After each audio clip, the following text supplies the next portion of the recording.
সবাই তোমরা কেমন আছো? আশা করছি অনেক ভালো আছো। আমরা ভালো আছি। মমিনীর সাথে সবাইকে অনেক অনেক ওয়েলকাম।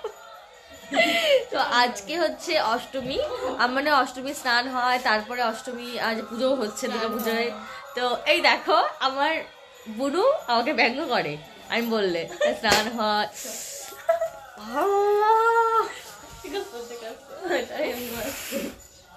আমি মানবই তো। ও আজকে যাব, আমাদের এখানে মেলা হয়, অষ্টমী স্নানের মেলা, সেখানেই। তো এখন বাজে 7টা। তো ওই যে বুনু রেডি হচ্ছে, মানে রেডি হচ্ছে না, হবে। আর আমিও রেডি হব। আর বাবান হচ্ছে মার কাছে আছে। তো চলো আজকে ব্লগটা দেখতে থাকুক, অনেক কিছু দেখতে পাবে। আর এই জায়গাটা তোমরা দেখো, এই জায়গাটা একদম গ্রাম আর চা বাগান, দেখতে দারুণ লাগবে। ঠিক আছে, দেখতে থাকো। বাবা, এই বাবা,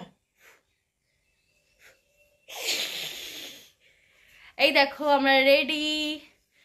মামের এখনো হয়নি, 2 ঘন্টা হয়ে গেল। আর হিয়া তো যাবেই না। আর মাও রেডি, এই যে শুয়ে আছে দিম্মা। আর এই যে বাবান তো মানির সানগ্লাস পরে রেডি, আর ফু দিচ্ছে।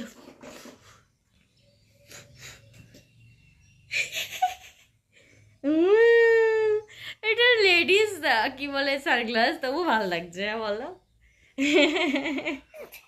ওই দেখো ফু দেয়,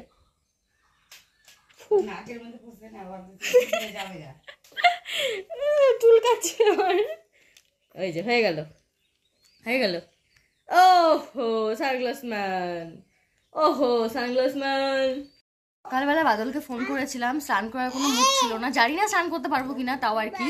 তো বললো যে বাবানকে স্নান করানোর জন্য। তো দেখি, চেষ্টা করবো, জামা কাপড় নিয়েছি, আমিও স্নান করার চেষ্টা করবো, মাও তাই সেম চেষ্টা করবো। আমরা জানি না পরিস্থিতি কেমন হবে, যদি খুব ভিড় টিট কাটা বাঁধা নোংরা টোংরা হয় তাহলে করবো না, আর যদি পরিস্থিতি ভালো থাকে তাহলে করবো। তো ওই জন্য জামা কাপড় নিয়ে নিয়েছি। তো এখন টোটো ওয়েট করছি, মোটামুটি সবাই রেডি, টোটো আসলে আমরা চলে যাবো। তো দেখতে থাকো।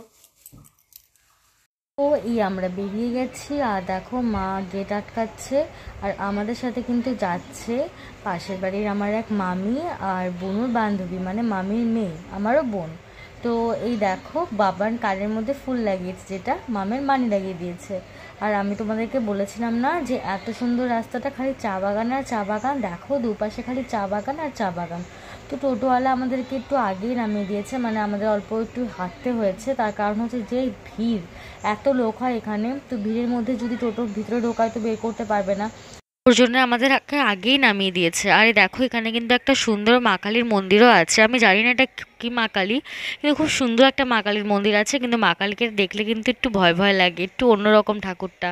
তো তারপরে এদের দেখো ঢুকে গেলাম আমরা মেলার ঠিক নিচে একটু জায়গাটাতে ছিল, যেখানে স্নানের জায়গাটা আছে। আর এদিকে দেখো সুন্দর সেলুনের মতন বসে গেছে সবাই, কিন্তু চুলদারি কেটে অনেকেই আছে স্নান করে একদম শুদ্ধ হচ্ছে। তো এরকম একটা ব্যাপার ছিল। এদিকে দেখো কলা বিক্রি হচ্ছে, কলা নিয়ে নদীতে নামতে হয়, আর চিনি কলা দিতে হয় নদীতে, মানে গঙ্গাতে, এটাকে গঙ্গা মনে করা হবে।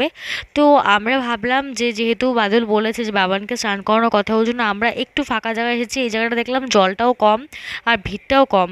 তো এই জায়গাটা নিয়ে এসে ভাবলাম বাবানকে আগে স্নান করিয়ে নিয়ে মামের কাছে দেবো, তারপরে আমরা ওই একটু মানে যেখানে জল আছে আর ব্রাহ্মণ আছে সেখানে স্নান করব। তো এই দেখো বাবান আবার একজনের সাথে কথা বলছিল, মানে বাবানের সাথে একজন কথা বলছিল। তো তারপরে দেখো আমরা নদীকে প্রণাম করে তারপরে আমরা নদীতে নামলাম। তো নামার পরে দেখো বাবানকে এখন আমি স্নান করিয়ে দেবো। আর জল দেখো একদমই কম, পাথর দেখা যাচ্ছে, আর জলটাও পরিষ্কারও ছিল। তো বাবানের ওর জন্য কোনো অসুবিধা হবে না। আর আমরা যে জলটাতে স্নান করেছি ওটাতে আবার একটু ঘোলা ঘোলা ছিল, কারণ ওখানে তো অনেক লোকের ভিড়, তো এখানে তো আবার ভিড়টা কম ছিল। আর দেখো বাবান আর জলটা কিন্তু ভালো ঠান্ডা ছিল, বাবানের গায়ে যেই লেগেছে বাবান কিন্তু একটু ভয় ভয় পাচ্ছিল, আর একটু মানে ঠান্ডা ঠান্ডাও লাগছিল। তো তারপরে দেখো মা বলছিল বাবা জনিতেই করো, জনিতেই করো দু ভাই। তো বাবা তো জল দেখেই আনন্দ, আর ও পাথর নেবে ওইগুলো দেখেও আনন্দ। আর দেখো কতবারটা পাথরও নিয়েছে। তো তারপরে মা বলছিল থাকা জলের মধ্যে রাখিস না, ঠান্ডা লেগে যাবে, তাড়াতাড়ি করে স্নান করিয়ে দে। তো তারপরে মা একটু মাথার মধ্যে জল দিচ্ছিল। আর এদিকে দেখো কত বাচ্চাও আছে। ভালোই হলো। বাবানের প্রথম বছরের মানে বাবানের ফার্স্ট লাইফের ফার্স্ট অষ্টমী স্নান যেটা বাবান করলো। তো যাই হোক ভালোই লাগলো।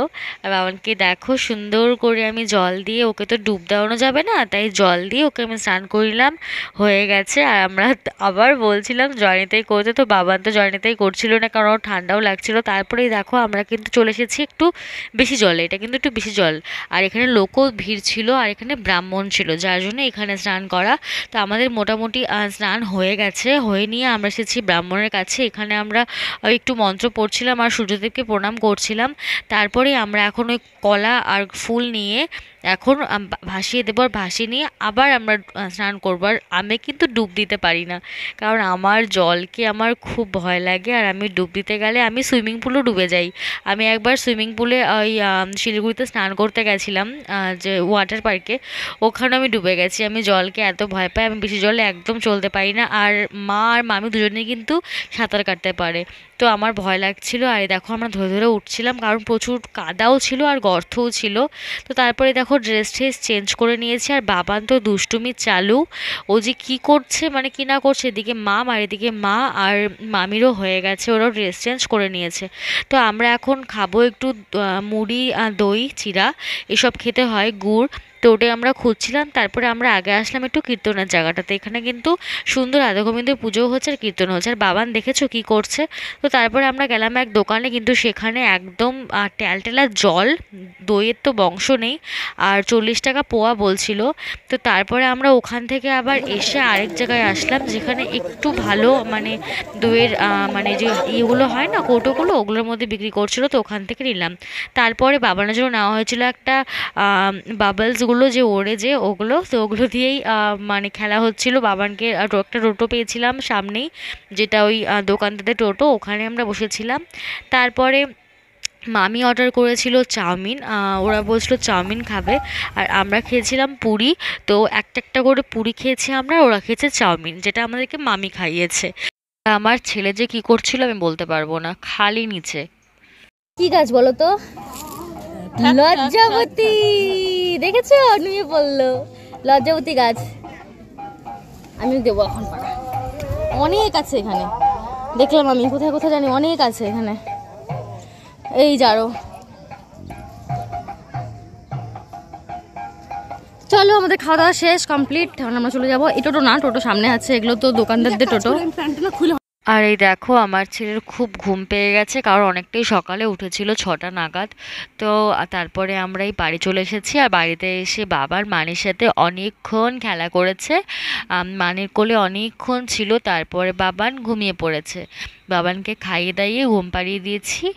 আর মানে স্নান তো করে এসেছে, আর তো স্নান করিনি, আর ওখান থেকে স্নান করে এসে আজকে আর স্নান করতে হয় না তার জন্যে।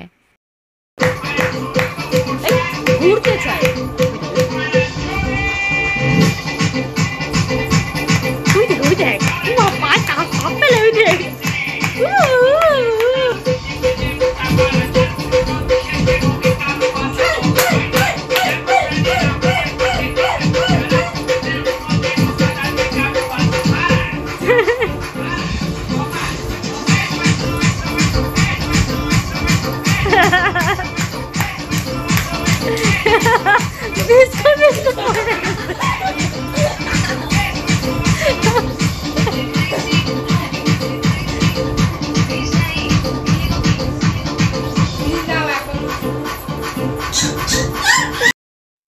রাখার চেষ্টা আর বাড়িয়ে দিচ্ছে চেষ্টা, আমি দাঁড়িয়ে দেখছি শেষটা জানলায়।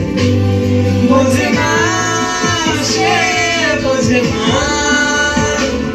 বোঝে না সে, বোঝে না। কি বুদ্ধি।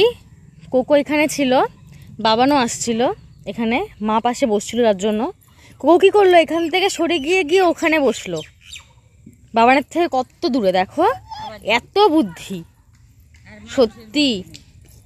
বাবা যায় না, কোকো সরে যাচ্ছে তোমাকে দেখে, তুমি যাচ্ছ কেন? তুমি চলে আসো এদিকে।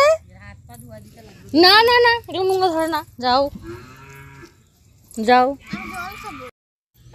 দিদি আসতেছে, মানি মানি মানি। দেখো কোন দিক দিয়ে ঘুরে ঘুরে ঘুরে ঘুরে যাবে, দেখো একটু দেখো ব্যাপারটা দেখলা, ওই পিছন দিয়ে দূর দিয়ে ঘুরে গেল কোকো। ইসরে ঢুকতে পারবে, দেখতো কেমন।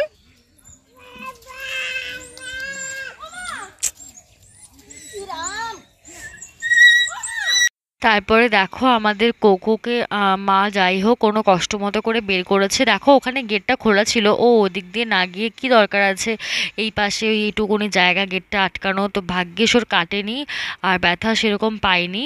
তো তারপরে দেখো মা সন্ধ্যাবেলায় বানিয়েছিল রোল, মা নিজের হাতে রোল বানিয়েছিল, যেটা খুবই টেস্টি হয়। মা যেরকম পারে ওরকমই বানায়, কিন্তু ভালোই হয়, খেতে ভালোই লাগে।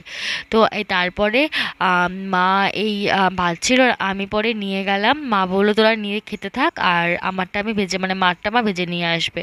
তারপরেই দেখো মা এনেছিল রাত্রিবেলা মাংস অল্প একটু, যেহেতু আমরা দুজন খাবো, মা তো খায় না মাংস, এর জন্য মা রান্নাও করেনি।